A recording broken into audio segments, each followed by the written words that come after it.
When I was a small boy back in 1974, my mother had purchased me a book by the title of Oddities. It had such amazing stories in it, and one such story which intrigued me the most was the moving caskets in the Chase Vault at Barbados. Here is a little bit of insight into what that story was. The coastal town of Austin's Christchurch, Barbados, was a British colony where the main economy was tobacco and cotton. The Chase Vault at the Christchurch Parish Church in Austin's, Barbados was built by the Honorable James Elliot around 1724. The vault was a stone room with an arched roof and was built just below the ground and accessible only with stairs. It was over 12 feet deep and about 6 feet wide.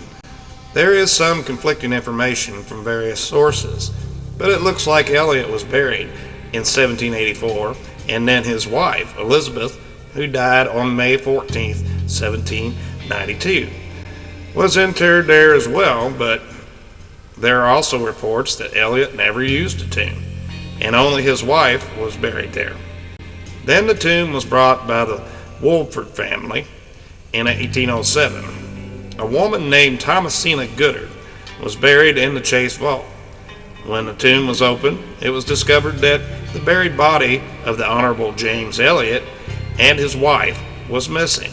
When the Honorable Thomas Chase purchased the vault, hence the name the Chase Vault, the body of Goodard was left in place.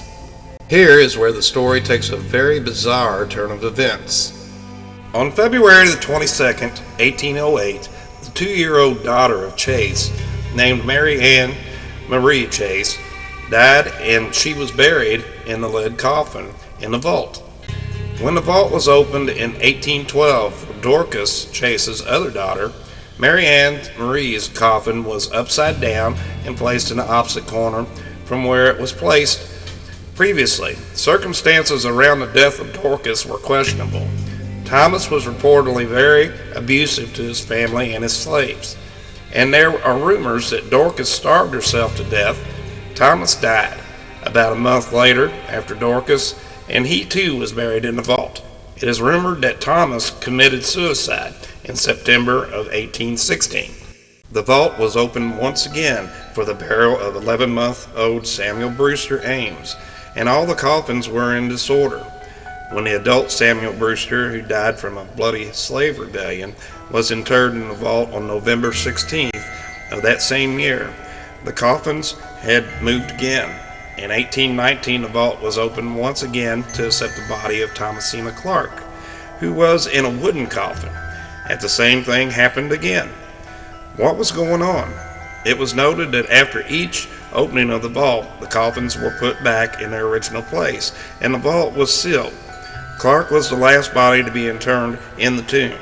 The situation had become such a problem that Sir Stapleton Cotton, the Baron Culberman, and governor of Barbados wanted to conduct an investigation. Even the floor was sanded so footprints could be detected in case someone was breaking into the vault. But there was never any trace of an intruder. The vault was inspected for secret passageways, and nothing was found. The vault was closed once more, with the plan to open it later to check and see if the coffins had moved again. The marble slab closing off the vault was cemented in place, and the government officials put their seal on the cement, including the governor. The vault was opened once more in 1820. From the outside, nothing was disturbed, and the seals from the government officials were still in place. Once the vault was opened, the sand was undisturbed.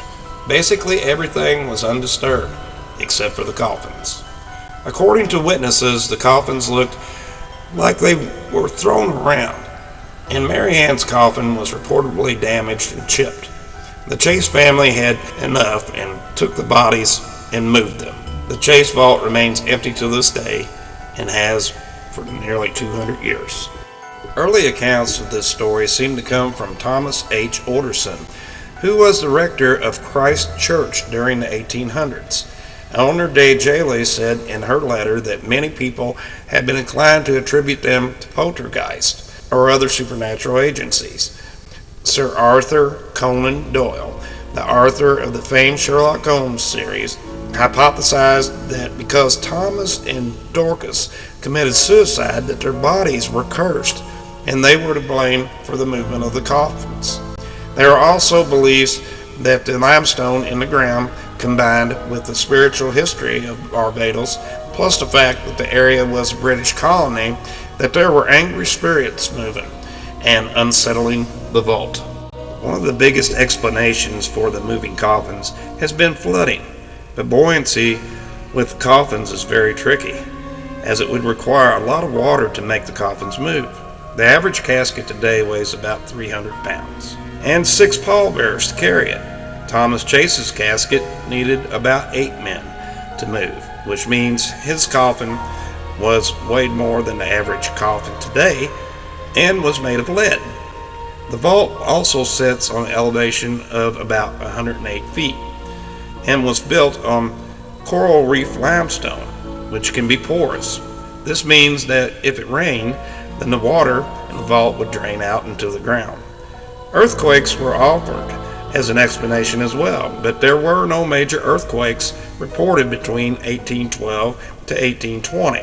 Plus, Barbados is not known for active seismic activity in the time past. So what's your take of the story of the moving coffins at Barbados? Is this a historical event that really took place, or is it mere legend?